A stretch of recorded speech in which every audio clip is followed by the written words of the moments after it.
How concerned are you about the ad environment?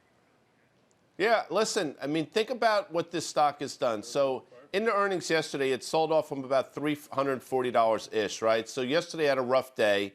I thought the quarter was really good, quite frankly. I mean, Reality Labs is a disaster, but I think everybody knew that.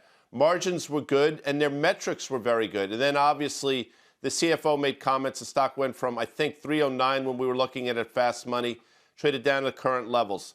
Fascinating move in the stock, and it concerns me because of the ad environment. And if you look at the small cap stocks, the Russell, and then if you look at the micro caps, all those names have been rolling over. And the question one has to start to ask themselves is, small, medium-sized business is a large portion of the ad spend at Facebook. And if that starts to deteriorate, well, it stands to reason that the stock is going to move in kind, and that's what we're seeing now. It's definitely what we're seeing right now. I also want to talk to you about the CapEx commentary.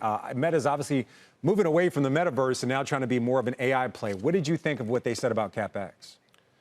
Well, I mean, again, I think it's still too much of a spend. We had Gene Munster on last night, and he compared the Facebook spend or Meta spend to what's going on at Apple, and he's like, listen, there's no way this should be commensurate. He still thinks the spend is too much, and when things are going well, the street or investors will look past it. When things start to sort of turn and go a bit pear-shaped, people become laser-focused, and to a certain extent, I think it's what you're seeing now. So, listen, I get the move away from the metaverse. I think it's probably long overdue. But again, shiny object in the face of AI. AI has been around a long time. I mean, think about what Facebook has been doing in their lifetime, and think about, to a certain extent, Google as well. Now people are just talking about it more. It comes down to ad spend, and that's what people are concerned about, Frank. One more quick point on Meta, Guy. I want to ask you. You're always talking about the valuation of these mega-cap tech companies, Meta trading at about 21 times forward earnings. What you saw when it came to revenue and the rest of the report, does that justify that valuation in your mind? Listen, I think it trades cheap compared to some of these. Look, you can make a very compelling case for Facebook on valuation compared to the other names you mentioned a few minutes ago.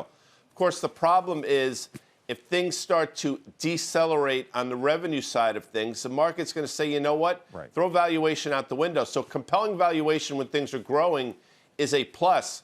Compelling valuation when things are decelerating, people say this is a bit of a value trap. And I think to a certain extent, that's the move you're seeing now. All right, Guy, I want to turn to another big part of mega cap tech, also part of the Magnificent Seven. That's Amazon.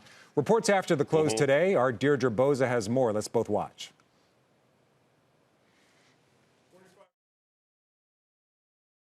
Frank, good morning. Amazon has a lot to prove this quarter. It's underperformed its mega cap peers over the third quarter, and it's seen as a distant third to Google and Microsoft in the generative AI arms race.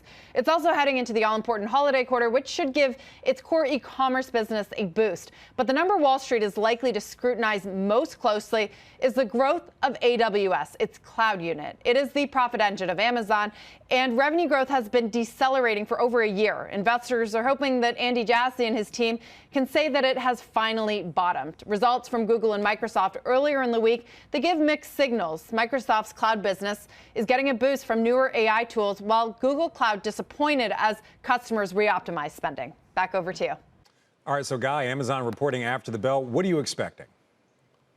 Well, to me, it comes down to, do they want to turn the knob up in terms of margins? Obviously, AWS everybody looks at, but it comes down to, and if you go back over the last few years, when they decide they want to show strength in margins, the stock goes higher, and conversely, if they decide they want to spend in margins contract, the stock goes down.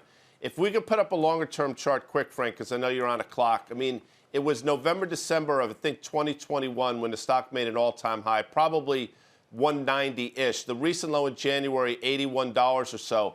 This move that we just saw to about 138, that's a textbook 50% retracement of that entire move. So I don't know. I mean, I think, as Carter Worth would say, it's a pair of twos. But if they decide they're going to increase spend, you're going to see a similar move in Amazon as you saw in Facebook last night.